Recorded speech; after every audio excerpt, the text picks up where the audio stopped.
Hi, thank you for taking my C# Basics course. Let me quickly give you an overview of what you're going to learn and how I've structured this course. In the first section, I'm going to talk about fundamentals of C# and .NET. One of the questions that a lot of beginners ask is, what is the difference between C# and .NET? So I'm going to cover that. I'm also going to talk about CLR, assemblies, namespaces, IL code, and stuff like that. Then over the next two sections, I'm going to talk about types. I'm going to talk about primitive and non-primitive types. Now at this point, you still cannot write any C# programs, but I have designed a number of quizzes to help you reinforce what you're going to learn. Then from section 4, where I talk about control flow, you're going to start writing simple C# programs. And from that section onwards, in every section, you're going to learn something new about C# and you're going to write more interesting programs. And finally, I'm going to conclude this course with a section on debugging. So I'm going to show you some of the tools we have. So when you have bugs in your code, you know how to find them and get rid of them.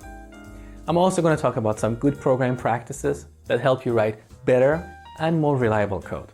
So we have a lot to cover, and let's get started. Okay, so this is the very first section of this course. In this section, I'm going to start by teaching you the very basics of C#. One of the questions that a lot of beginners ask is, what is the difference between C# and .NET? So that's the first thing I'm going to answer here. Next, I'm going to talk about CLR, or Common Language Runtime, which is the runtime environment for .NET applications. Next, I'm going to talk about the architecture of .NET applications. And as part of this, I'm going to introduce you to concepts such as classes, namespaces, and assemblies. And finally, I will show you all these concepts in action. I'm going to introduce you to the very basics of Visual Studio and write a very simple C# application so you can see classes, namespaces, and methods in action. I hope you enjoyed this section, and let's get started. Okay, what is .NET Framework and how is it different from C#? Some developers who are absolutely new to C# don't know the difference, so in this lecture I'm going to talk a little bit about C# and .NET Framework. C# is a programming language. .NET is a framework for building applications on the Windows. .NET Framework is not limited to C#. There are different languages that can target .NET Framework and build applications using that framework. Examples are F# or VB.NET. Okay, now what exactly is .NET Framework? .NET Framework consists of two components. One is called CLR, or Common Language Runtime, and the other is a class library for building applications. In the next lecture, we'll talk about CLR in more detail. Okay, before we understand what CLR is and why we need it, let me explain a little bit about the history of C#.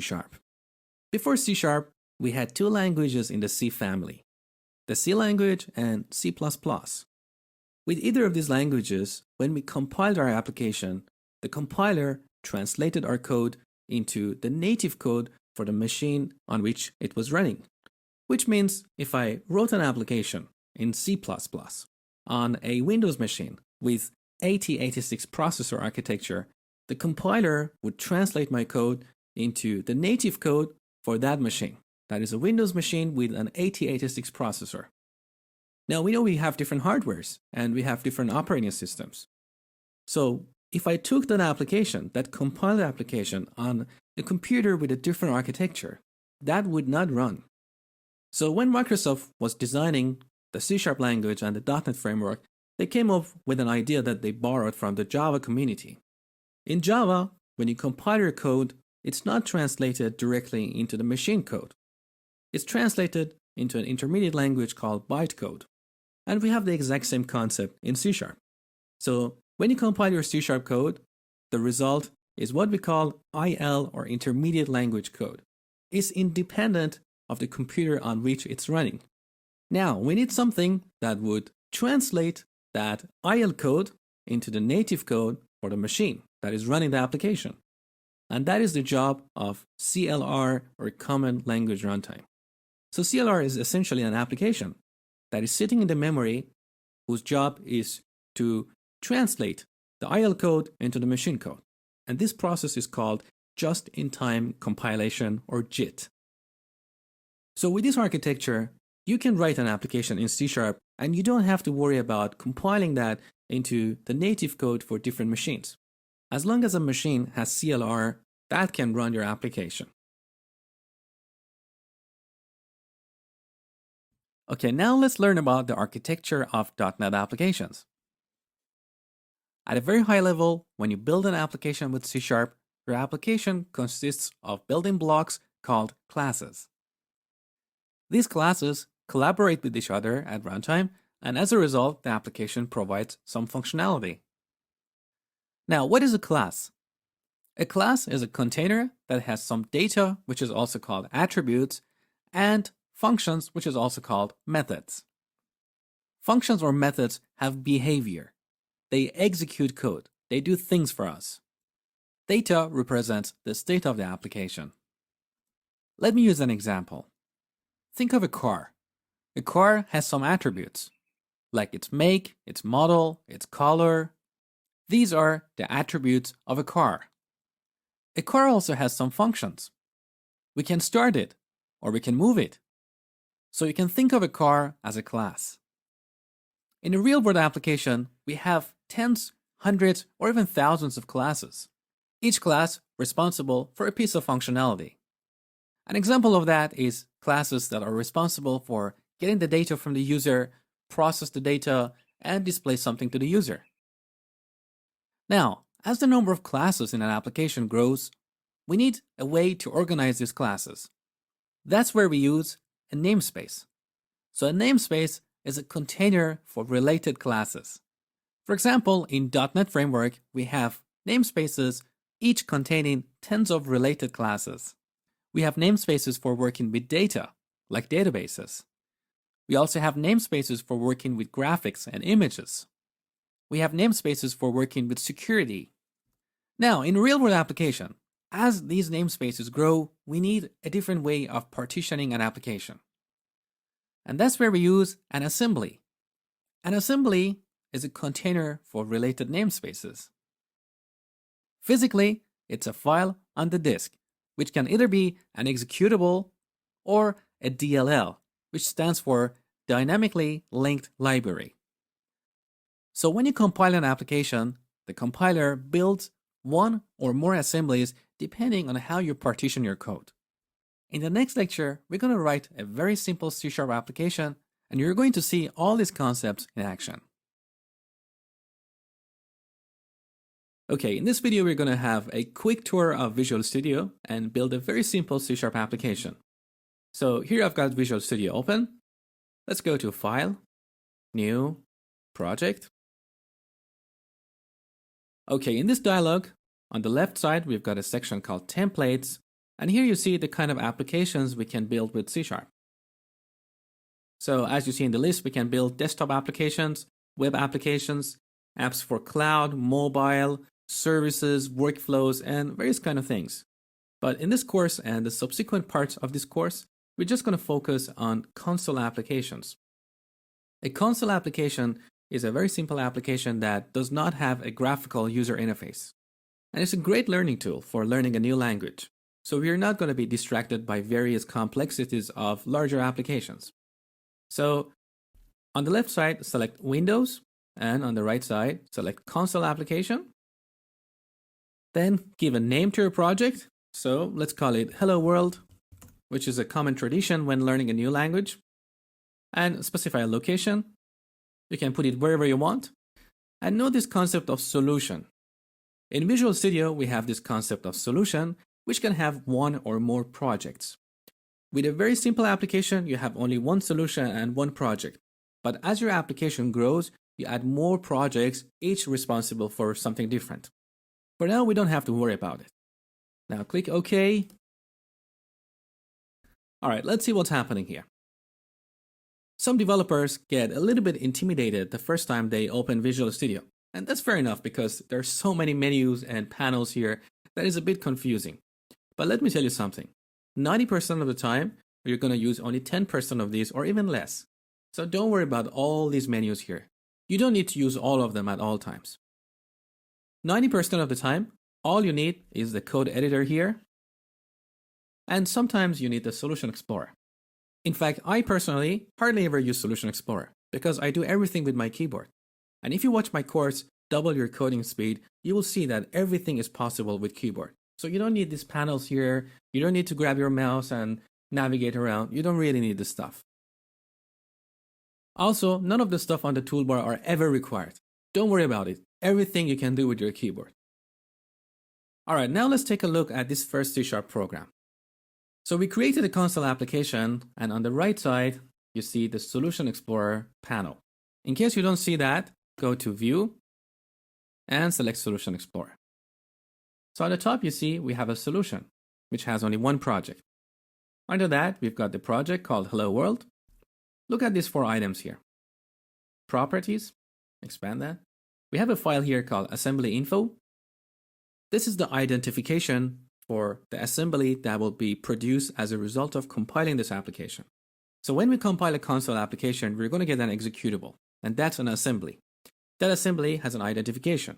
Look at these attributes here, like the title, description, which is currently not set, company, product, copyright, trademark, culture, a GUID, various kind of things like even version. So these are all part of assembly identification or assembly manifest. In most cases, you don't have to worry about it.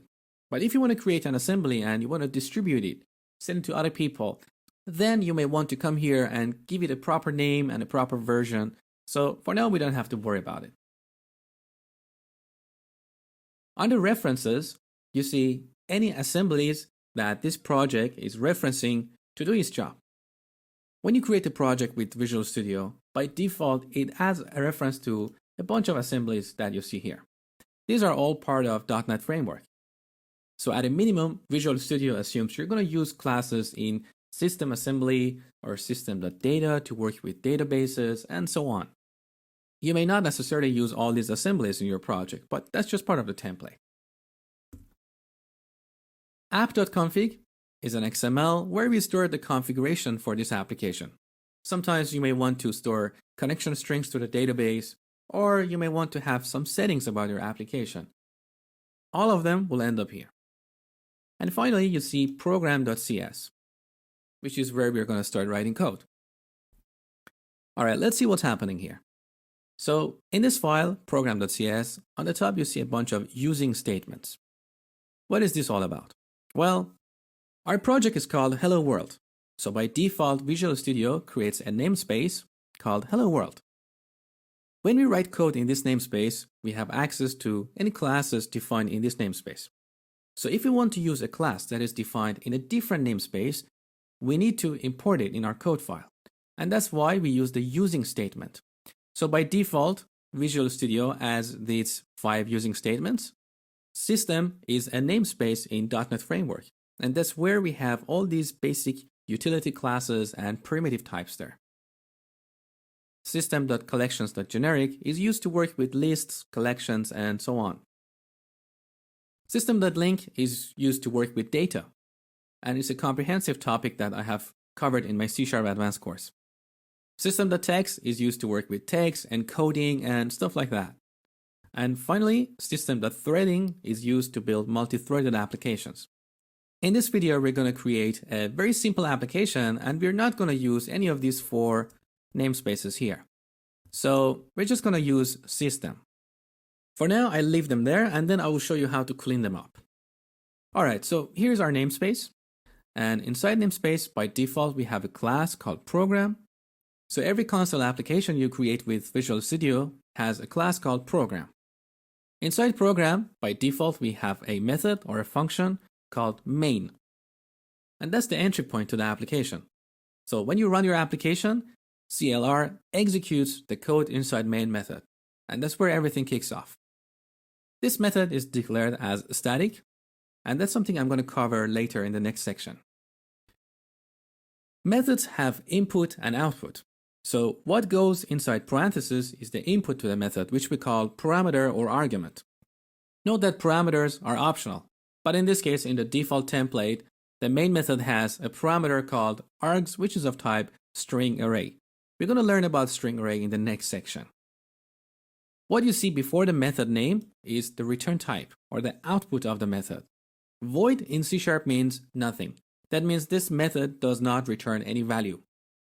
It just contains some code. That's it. Also, note that C# is a case-sensitive language. So this main has to be with capital M. Otherwise, CLR is not going to find this method as the entry point of the application. Okay, and one last thing is note these curly braces. So wherever we have a block of code, we need to surround it with curly braces. So that is applicable for methods, for classes, and for namespaces. All right, now let's write a very simple C# program. So let's go here. We have a class called console, which is used to read data from console or write data to it. It has a bunch of methods. We can access these methods using the dot notation. And here you see various members of this class. Methods are indicated by a purple cube. So beep is used to play a beep sound, or clear is used to clear the console. We're going to use the writeLine method. This method can optionally take a parameter. So I'm going to pass a string here. Hello world. Just that. And note that statements in C# terminate with a semicolon, as you see here. Now take a look at using system on the top. Do you see that it's highlighted, whereas the others are grayed out?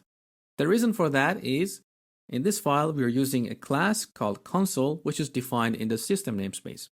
That's why that using statement is active. We are not using any classes defined in other namespaces, and that's why they're grayed out. So we can get rid of them to make our code cleaner. We can either delete each one by Ctrl X, like that. Or if you're using ReSharper, you can get rid of all of them by pressing Alt and Enter here and selecting the first option, which is remove unused directives in file. So it's faster. Now let's run the application with Ctrl and F5. So this window that you see here, this black window, is what we call console. And that's why this kind of project is called console application. Okay, that's it for this lecture. From this point, in every lecture, we're going to learn something new about C#, and we can write more interesting and more complex programs. I hope you enjoyed this lecture, and thank you for watching. Well, hello. It's Mosh here, your C# instructor. I just wanted to quickly let you know that this video you've been watching is actually part of my C# Basics course on Udemy. In this course, I walk you through all the core concepts of C# in a step-by-step fashion. Plus, you get access to exercises, cheat sheets, and a discussion board to ask your questions. In case you're interested, you can get this course with a discount using the link in the video description. And if not, that's perfectly fine. Continue watching as the next section is coming up.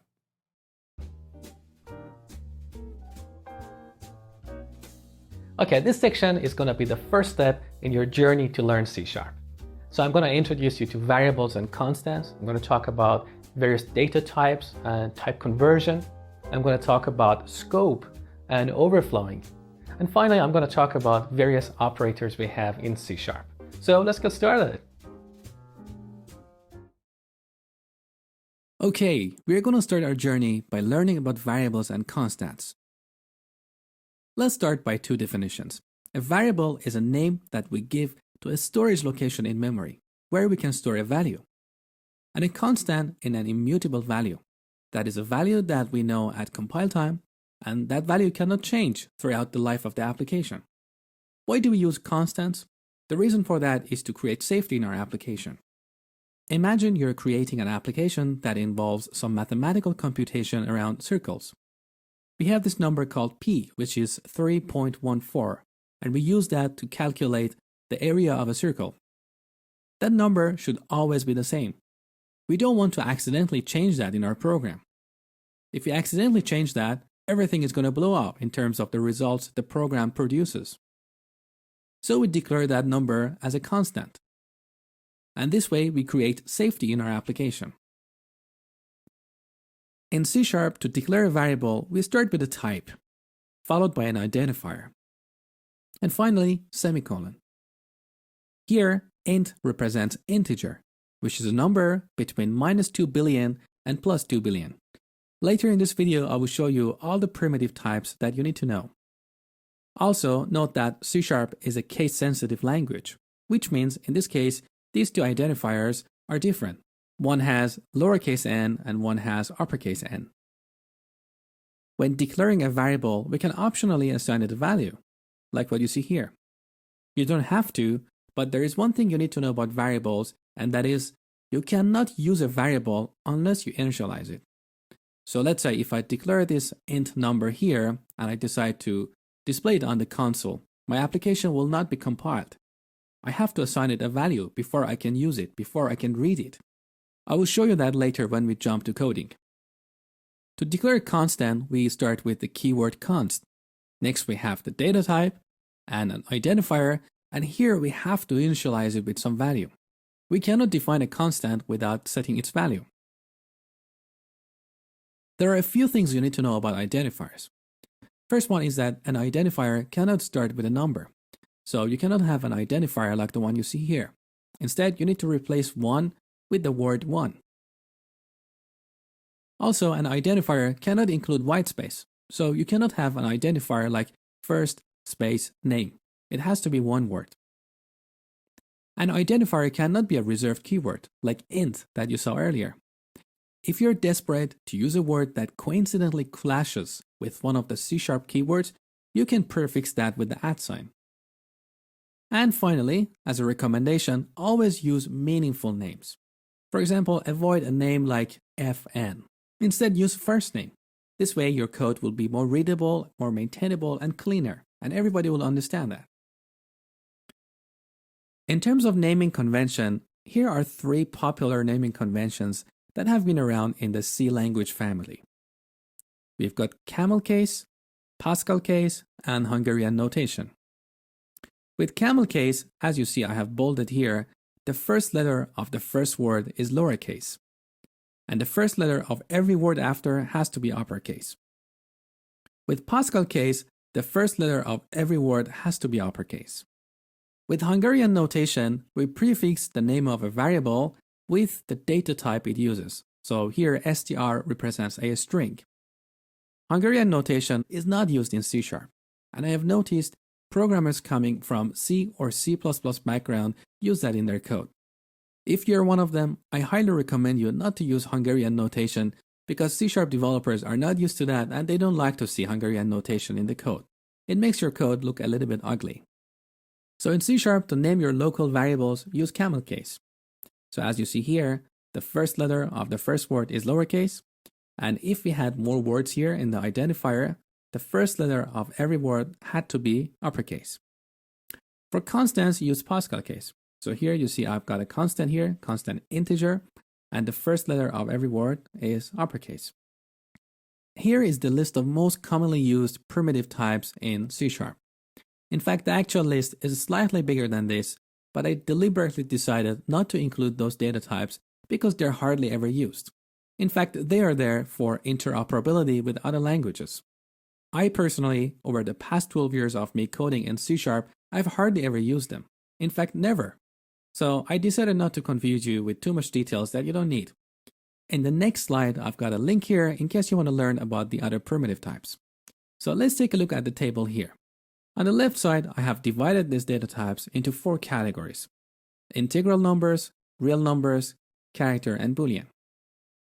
This column shows the C# data types, and these are C# keywords. Note that C# keywords are always lowercase. Each of these C# keywords or C# types maps to a type in .NET Framework, which is displayed in this column. So these types are part of the .NET Framework. And when you compile your application, the compiler internally would translate the C# keyword you use here to equivalent .NET type. The third column here shows the number of bytes each data type uses, and I have listed these data types from the smallest to the largest in each category. So in the category of integral numbers, you see byte is the smallest, it takes only 1 byte, whereas long is the largest and it takes 8 bytes. The more bytes we have, the more storage we have, and we can store larger numbers. You don't really have to memorize the range of each data type, but remember, byte can store a value between 0 to 255, Short can store a value between minus 32,000 to plus 32,000. Integer can store a value between minus 2 billion to plus 2 billion, and long is even bigger than that. In terms of real numbers, we have three data types: float, double, and decimal. Float maps to the single type in .NET Framework, and it takes 4 bytes. And as you see, it can store a very large number. Double is twice as big, so it uses 8 bytes. And decimal uses 16 bytes. The more precision you need, the bigger data type you use. We also have character, which is represented by char keyword, and it's 2 bytes. So characters in C# are Unicode. And finally, we have bool, which represents Boolean, which can be either true or false. In case you want to learn more about the other data types that I told you they're not really used, you can simply go to Google and search for C# built-in types, and the first page is the MSTN page that lists all the primitive types in C#. Now, most of these data types are pretty straightforward, but there is something tricky about real numbers. In this table, I have listed the data types we have for real numbers: float, double, and decimal. I've highlighted double because that's the default data type used by its C# compiler when you're using real numbers. So if you want to declare a float, you need to explicitly tell the compiler to treat the number you have as a float. Here is an example. I've declared a float, call it number, assign it 1.2. Here I have added the suffix f, and that is to tell the compiler to treat this number as a float. If I didn't have this f here, compiler would think 1.2 is a double, because double is the default data type for real numbers. And of course, I cannot assign a double number into a float, so the program would not compile. Same applies to decimals. So if you want to declare a decimal, you need to add the suffix m at the end of the number. In C# we also have a few other types which are not considered primitive types, and they are string, array, enum, and class. We'll learn more about them throughout this course. Okay, that's it for this lecture. In the next lecture, we're going to talk about the concept of overflowing. I hope you enjoyed this lecture, and thank you for watching. Okay, now let's talk about the concept of overflowing. Here I've declared a variable of type byte, call it number, and assign it to 255. As I told you earlier in the slides, 255 is the largest value you can store in a byte. Now in the next line, I'm increasing the value of number by 1 and trying to store 256 in the number. But if you compile the application and display number on the console, you will see 0. And this is what we call overflowing. So we have exceeded the boundary of the byte data type. In C#, by default, we don't have overflow checking, which means we can modify the value of a variable at runtime, and if we go beyond the boundary of its underlying data type, we'll get overflow. Now, sometimes this is not desirable in your application. You want to stop overflowing. If that's the case, you need to use the checked keyword. So here is how it works. We have the checked keyword, followed by curly braces, which indicate a code block. And inside that block, we have the variable declaration and any kind of arithmetic operations. With this code, overflow will not happen at runtime. Instead, an exception will be thrown, and the program will crash unless you handle the exception. The topic of exceptions is an advanced topic, and I have covered it in my C# Advanced course. For now, all I want you to know is that if you use the checked keyword, overflow will not happen, and instead, the program will throw an exception. Now, do we really need that in reality? Honestly, I have never, ever came across this situation. Because if I was concerned that in this case my number variable would overflow, I would just simply use the short data type instead of byte. But I decided to include the concept of overflowing because I wanted my C# course to be comprehensive. So just be aware of that in case you hear about overflowing somewhere, but you're probably not going to use that in the real world. In the next lecture, we're going to talk about the concept of scope. Okay, let's talk about the concept of scope. What is a scope?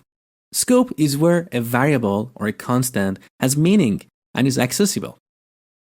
Take a look at this block of code here. As you know, a block is indicated by curly braces. Here we have 3 blocks of code. Here's one, here's another, and here's the last one. Inside the first block, I've got a variable called a.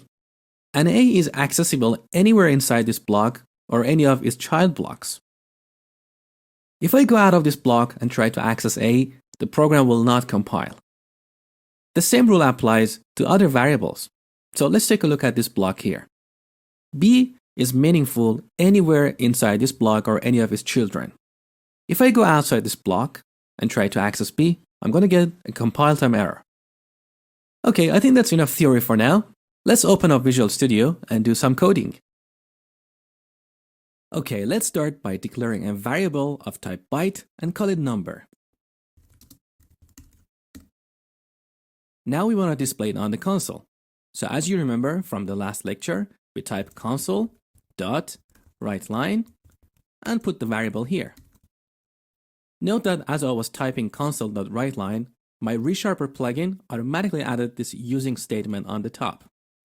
System is a namespace, and console is a class that is defined in the system namespace. So in order to use the console class, we need that declaration here on the top. If you're not using ReSharper, you have to go here and manually type using system semicolon. Okay, now take a look at this number here. It has a red underline. And if we put the mouse cursor here, it says local variable number might not be initialized before accessing.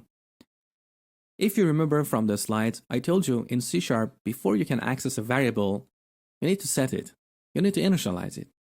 And that's the reason here we have the red underline. We cannot display the number on the console before initializing that. So if I try to compile the application, we're going to get an error. To compile an application, you press Ctrl, Shift, and B. And here is the error list. Use of unassigned local variable number. We can solve this problem by initializing number, like setting it to 2, for example. And you see the red underline is gone. We can compile again, Ctrl, Shift, B. Build succeeded, take a look here. Okay, now we can run the application by pressing Ctrl and F5. Okay, so we got 2 on the console. Now let's extend this example and declare a few more variables.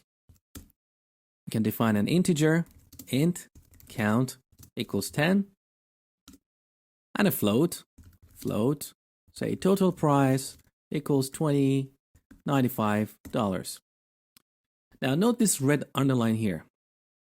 Let's find out what's happening here. So I put the mouse cursor here.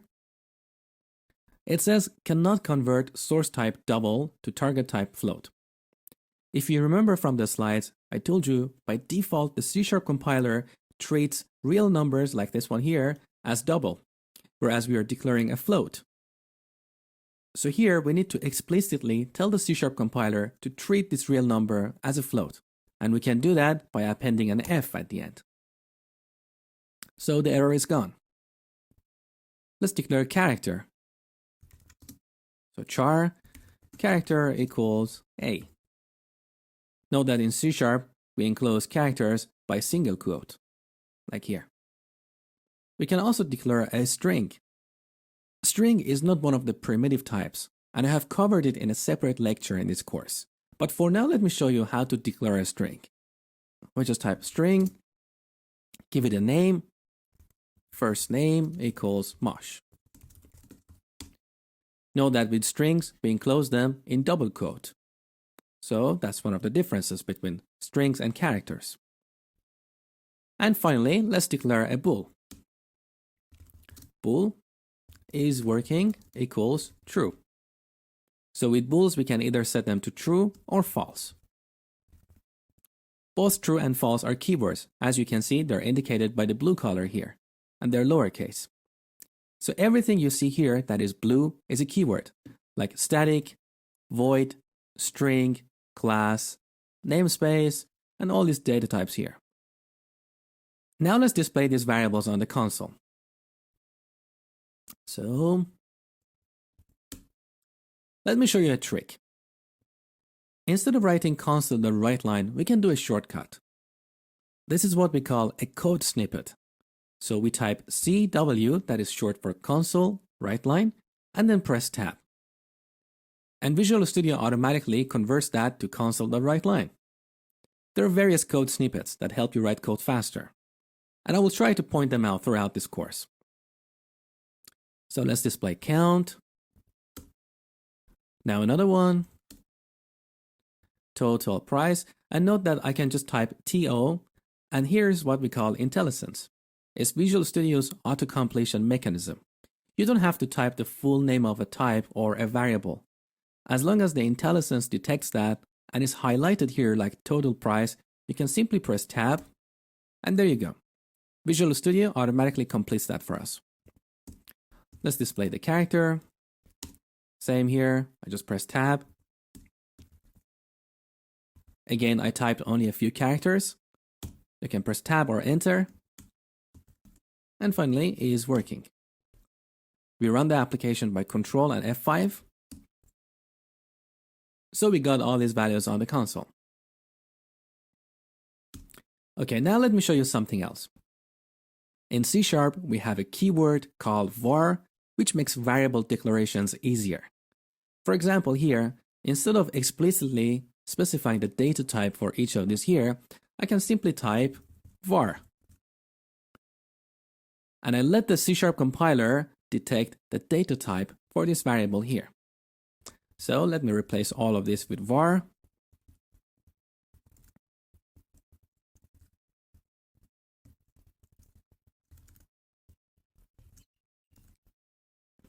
Okay, now if we hover the mouse over the var keyword, we can see the underlying data type. In this case, it's system.boolean, which is the .NET type, which maps to C# bool keyword.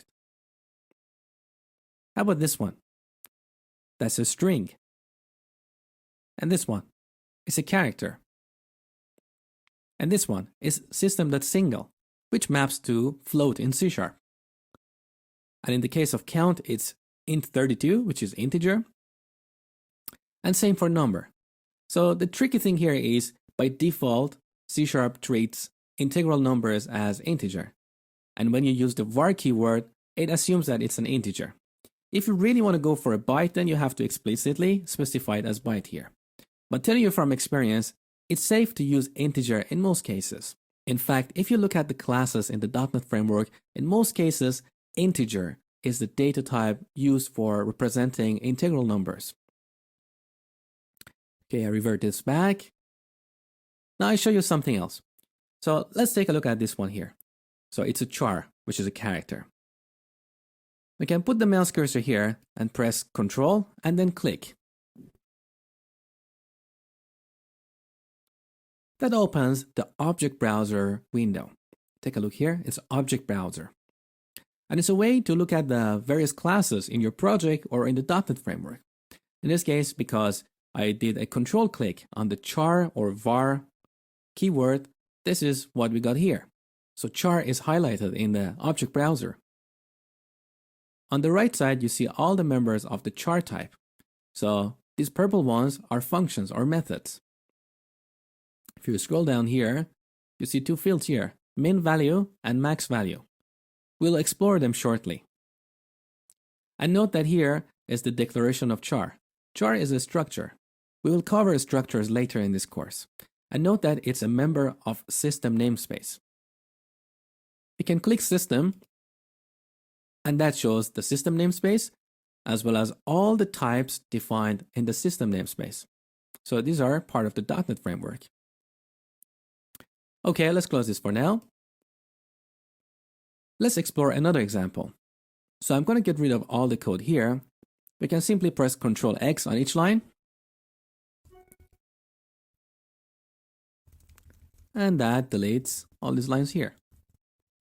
Okay, let's do a console write line. So CW, tab. This time I pass a string here. And I specify two placeholders. And finally, supply a couple of arguments.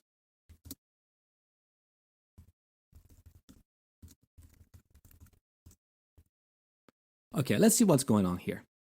So here, what we have is called a format string. It's a kind of string that can be used as some kind of template. So at runtime, what we have here, indicated by curly braces and 0 as the argument, will be replaced by the value we pass here. So 0 represents the first argument after this format string. And 1 represents the second argument after this format string, in this case, byte.maxValue. So let's run this application. We got 0 and 255. And that's the range that you can store in a byte. We can do the same with a float. So CW, tab, a format string, float, main value, float, max value. Run the application.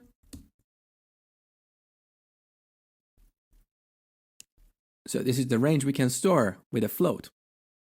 It's a huge number that is displayed using the scientific notation. Okay, now let's take a look at constants. So I get rid of these two lines here. Control X, Control X. We define a constant with the const keyword. Const float p 3.14, and we have to put f at the end because it's a float. Now, because we declared p as a constant here, I cannot change it in my program. So I cannot go here and say p equals 1.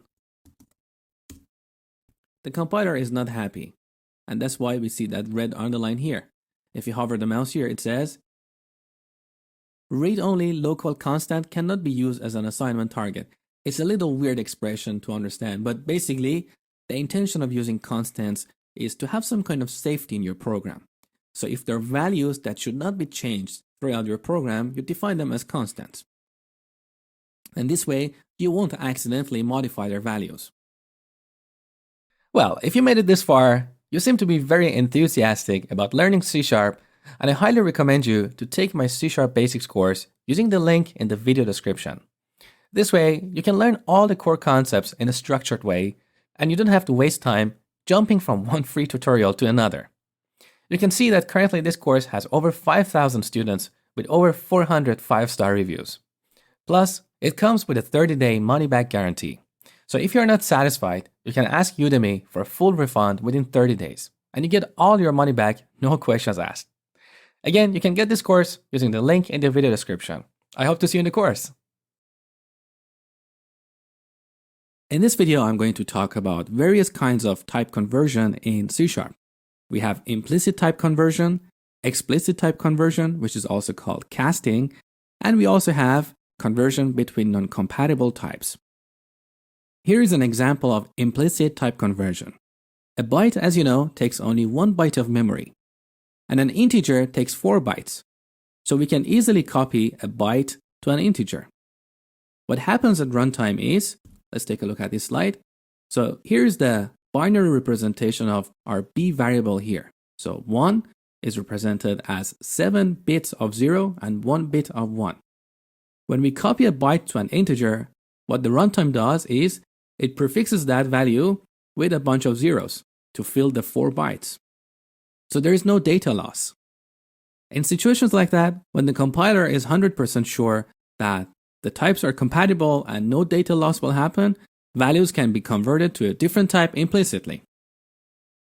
Here is another example of implicit type conversion.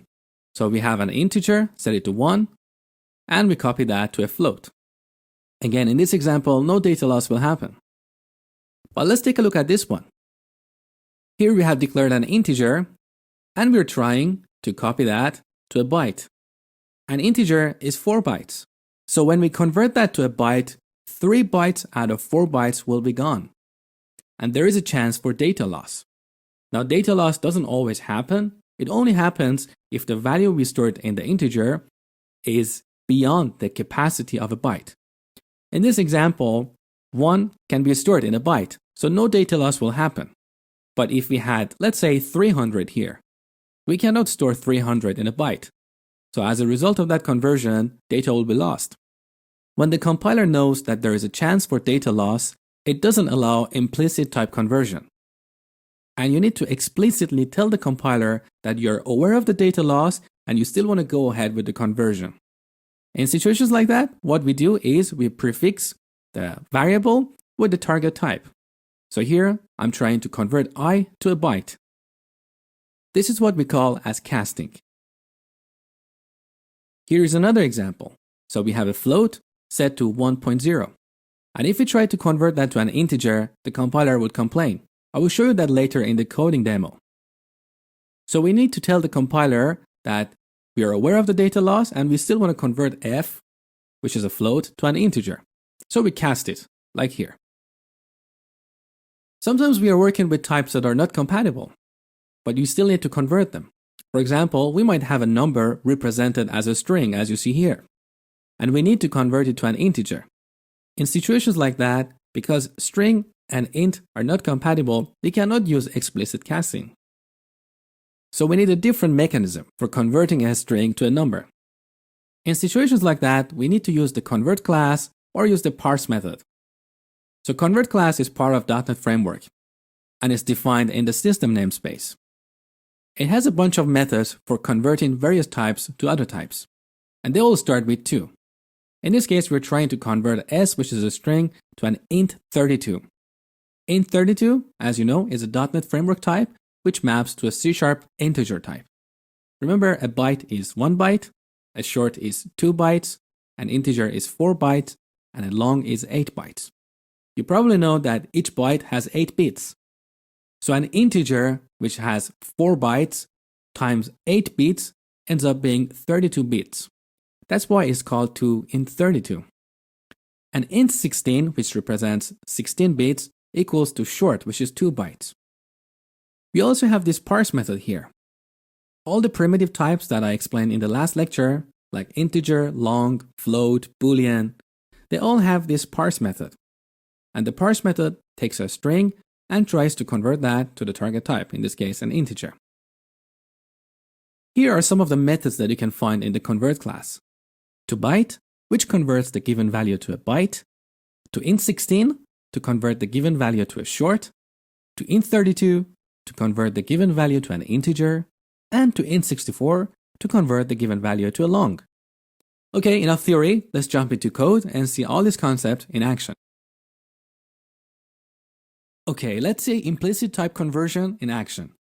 First, I declare a byte, call it b, and set it to 1. Now I declare an integer and set it to b. Again, to recap, a byte is only 1 byte and an integer is 4 bytes. So we can copy b to I without data loss. And as you see, there is no compile time error here. Let's put I on the console. So console.writeLine. And we pass I here. Note that as I typed console.writeLine, my ReSharper plugin automatically added this using system statement on the top. Again, if you don't have ReSharper, you need to go manually add this statement here. We run the application by Control and F5. So we got I on the console. Now let's reverse this and see what happens. So I'm going to get rid of this code here. Control X, Control X, Control X. First, I declare an integer, set it to 1. Then I declare a byte and try to copy I to B. We immediately got this red underline here. If you hover the mouse here, the tooltip says cannot convert source type int to target type byte. Sometimes this error might be in a different file which is not open in Visual Studio here. So you may see the error when compiling the application. Let's simulate that. So I compile this application by Control, Shift, and B, which stands for build. So here's the error. Cannot implicitly convert type int to byte. An explicit conversion exists. Are you missing a cast? So now you understand the concept of implicit versus explicit type conversion. So what we need to do here is to do a cast. So we cast that integer to a byte. Now in this case, no data loss will happen because the value is small enough to be stored in 1 byte. Let's put B on the console. Console.writeLine, B. We run the application. So everything is good. But let's see what happens if we set I to, let's say, 1000. We cannot store the number 1000 in a byte. The maximum we can store in a byte is 255. So if we run the application now, we got 232 because some of the bits were lost. And this is the reason that C# compiler knows that there is a chance for data loss, and it enforces you to explicitly specify the cast. Sometimes you know that despite the differences in data types, there is no chance of data loss, like in the last example where I was set to 1. In those cases, you can safely apply a cast. Okay, now let's take a look at non-compatible types. So let's clean up this code. I start by declaring a string. Let's call it number and set it to 1, 2, 3, 4. Just recapping from the last lecture, note that here I could declare this with the var keyword. And C# compiler automatically detects that this is a string, so number will be defined as a string. And we can see that by hovering the mouse here, it says system.string. Now let's say we want to convert that to a number. If I declare an integer, like I cannot cast that number to an integer because they're not compatible. Let's take a look at the error. Cannot cast expression of type string to type int. So if you see that error, that's the time when you need to use the convert class. So we type in convert dot. Take a look at these methods here. To byte, to char, to int16, to int32, and many other methods here. So let's convert that to an integer, which is int32, and pass number as an argument here. Now let's print out the I on the console.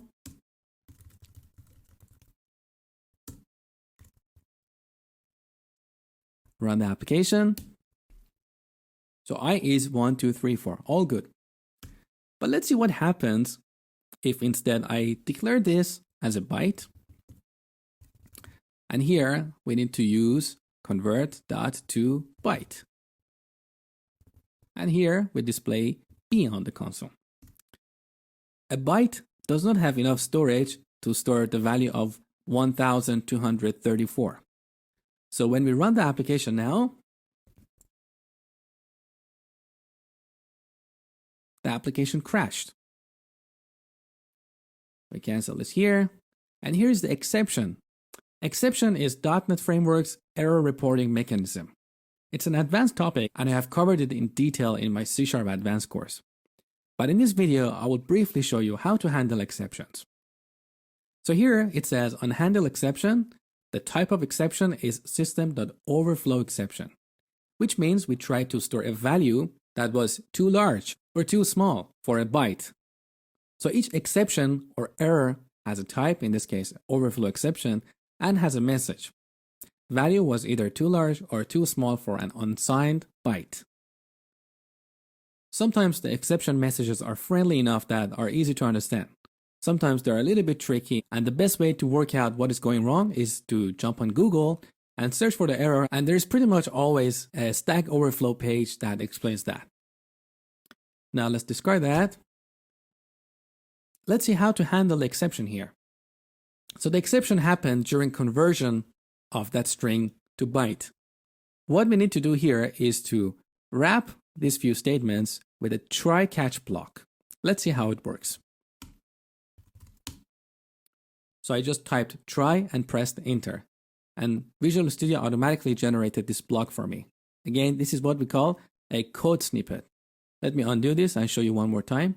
So try, see this try here in the IntelliSense, and this icon represents a code snippet. So if I press enter or tab, you automatically get this code block. So what I'm going to do now is to move this code into the try block, and the catch block gets an exception. By default, Visual Studio has this throw here. Don't worry about it, just delete it. Again, I will explain it in detail in my C# Advanced course. For now, let's see what's going on here. So the code that you put inside the try block will be somehow monitored, and if an exception happens, this block will be executed. This prevents your application from crashing. The reason our application crashed earlier was because we did not handle the exception. So if you don't handle the exception will be propagated to the .NET runtime. And .NET runtime's mechanism is to stop your application and display the error. Here we can handle the exception, and that would prevent the exception from being propagated to .NET runtime. So instead, we can display a friendly message to the user, saying, for example, console.writeLine, the number could not be converted to a byte. Now let's run the application again. See, we got the friendly message and the application didn't crash. So what I want you to take away from this lecture is this convert class works pretty well in most cases, but in cases where the source type cannot be converted to the target type, there is a chance for exception, and you need to be aware of that. And what you need to do is to wrap this block of code with try catch. Let's take a look at one more example before we finish this lecture. Let's remove this and instead define a string, call it str, and set it to true. We can use the convert class to convert that value to a boolean. So bool b equals convert.toBoolean, and we pass that str here. Again, in this example, string and bool are not compatible, and that's why we cannot use explicit casting. So here we are using the convert class. We can display b on the console. Let's run the application. So the true string was successfully converted to a boolean value. Okay, that's pretty much it for this lecture. Before I finish, I just need to emphasize something here, that throughout this course, during early lectures, you may see me using some short variable names like b or str here. That's purely for demonstration and keeping things simple. And in building real-world applications, we should really avoid naming our variables a, b, c, str. It's not really a good practice. The only exception is when we get to loops, which you will see later in this course. In for loops, we use counter variables and we call them I or j. It's a common convention.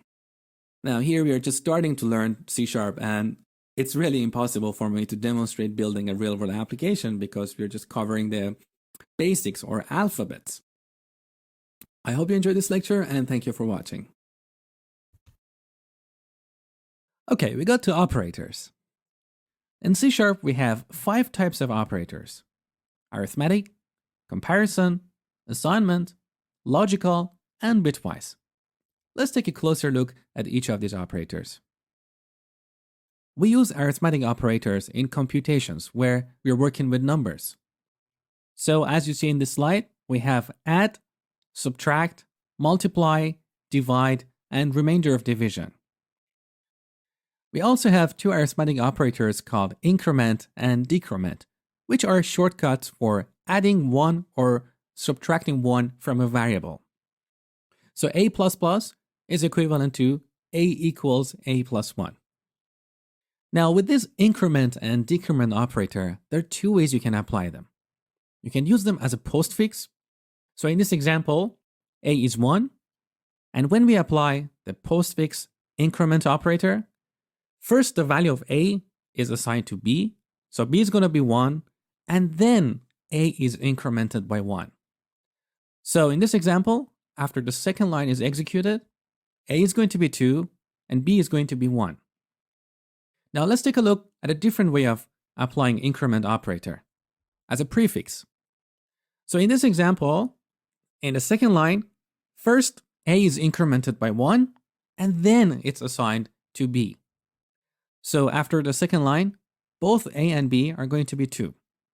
So be aware of this difference. Okay, next, comparison operators. So we got equal, which is indicated by double equal sign, not equal, greater than or equal to, less than, and less than or equal to. Now, what I want you to pay attention to in this list is that the testing for equality is accomplished by double equal sign. And that's different from a single equal, which is the assignment operator. Next, assignment operators. So the most commonly used is the one with a single equal sign. So here we set a to 1. Pretty basic. Now look at the next 4 types of assignment operators: addition assignment, subtraction assignment, multiplication assignment, and division assignment. Let's see how they work. For example, addition assignment. A plus equal 3 means add 3 to A. So it's equivalent to writing A equals A plus 3. And the same rule applies to other 4 assignment operators. Logical operators are used in Boolean expressions, which are often used in conditional statements. We'll get to conditional statements later in this course. So a real-world example is where you have a condition and you want to make sure that condition and another condition both are true, or maybe one of them is true. So that's where you use a logical operator. In C#, the logical AND is indicated by double ampersand, and the logical OR is implemented by double vertical line. We also have the NOT operator, which is indicated by an exclamation mark. And finally, here we've got the bitwise operators. Bitwise operators are often used in low-level programming, like when working with Windows API, or in sockets, or encryption. Explanation of these is beyond the scope of this course. But if you're interested, let me know and I write a blog post for you. Now, what I want you to take away here is that the bitwise AND is indicated by a single ampersand, whereas the logical AND, which we use in conditional statements, is indicated by double ampersand. Same for bitwise OR and logical OR. So remember the difference. Okay, enough theory. Let's flip over to Visual Studio and see all these concepts in action. Okay, let's start with the arithmetic operators first. So I define 2 variables, a equals 10, b equals 3. Let's add them together and display the results in the console.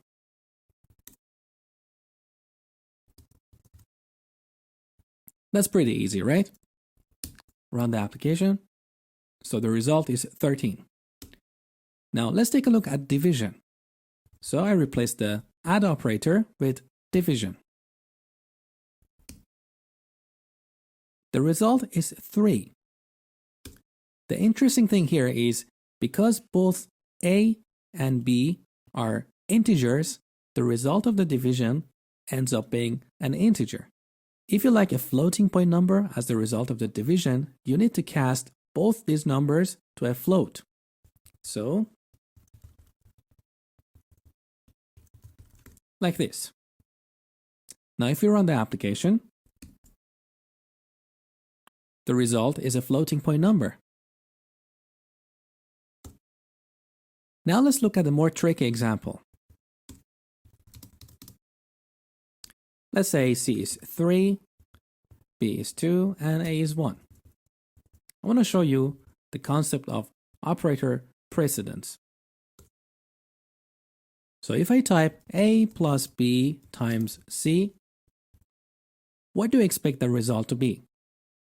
From a mathematical perspective, B should be multiplied by C first, which means 2 times 3 equals 6, and then it should be added to 1, so the result should be 7.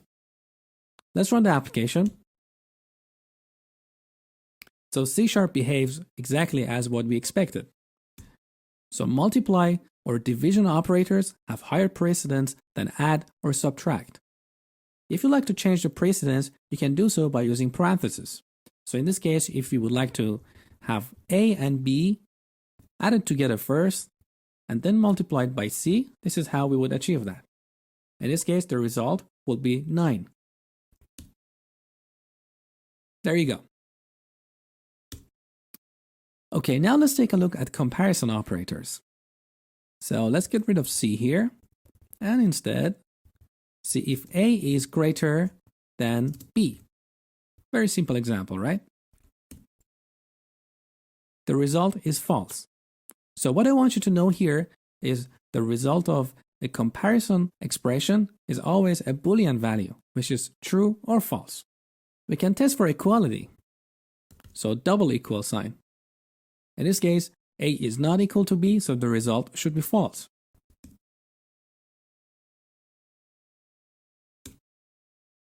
Now let's see the not equal operator. So simply have an exclamation mark here, followed by an equal sign.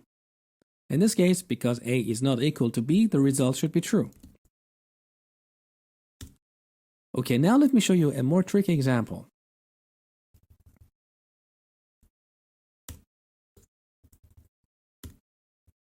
What do you expect here? Well, first, this is the not operator, which is applied on Boolean values or Boolean expressions. In this case, this is a Boolean expression. And as you saw earlier, it was true because A is not equal to B. So we apply the not operator to that, and the result ends up being false. Let's run the application. So we got false here. But this code is not easy to understand or easy to read, because here we have two negatives. One negative and two negative. And for us humans, two negative is hard to comprehend. Two negatives always equal to one positive.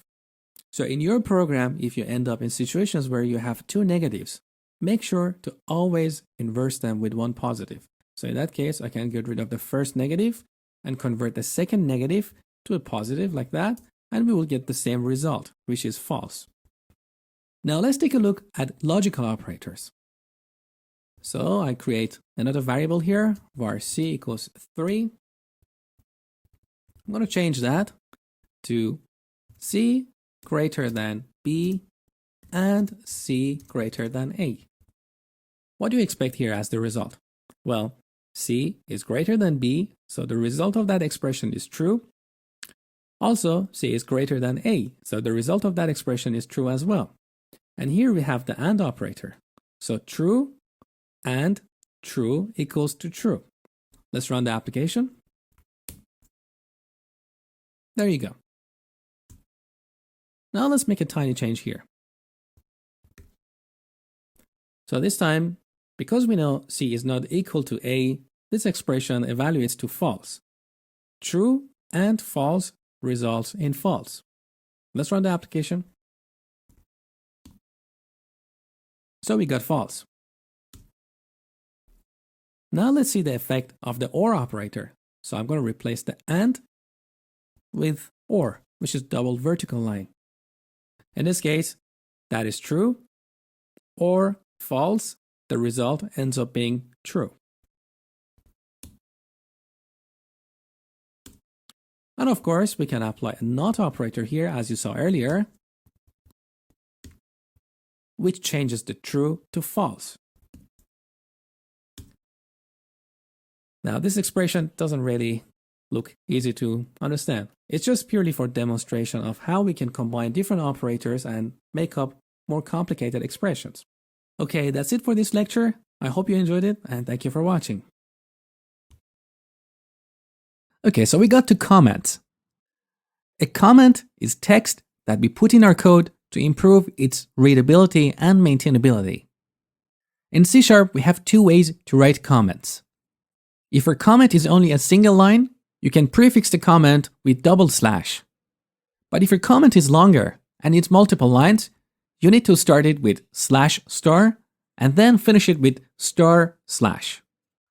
This type of comment is more like the comments we used to write in C and C++ code. These days, it's more conventional to write either single line or multi-line comments prefixing with /. So in this example, we can rewrite this multi-line comment with // style like this. Now, as a rule of thumb, keep your comments to minimum. Use comments only when required, and that's when explaining whys, hows, constraints, and things like that. Do not explain what the code is doing. Your code should be so clean and straightforward that it doesn't need comment. If a comment explains just what the code is doing, it's redundant. And the problem with redundant comments is we change the code, but not everyone is very consistent in changing the comments. So after a while, these comments become outdated. And because they don't get compiled like the code, there is no way to validate them, and after a while, they become useless. So again, keep them to minimum and explain whys, hows, and constraints that you had at the time you wrote the code, so the next person who is reading your code knows the reason why you wrote the code that way.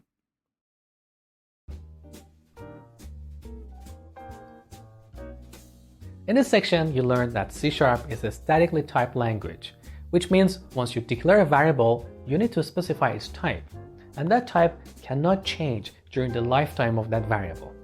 You also learned about the primitive types in C#, such as integer, character, boolean, and so on. Now in the next section, I'm going to introduce you to non-primitive types in C#, such as classes, or structures, arrays, strings, and enums. So I will see you in the next section.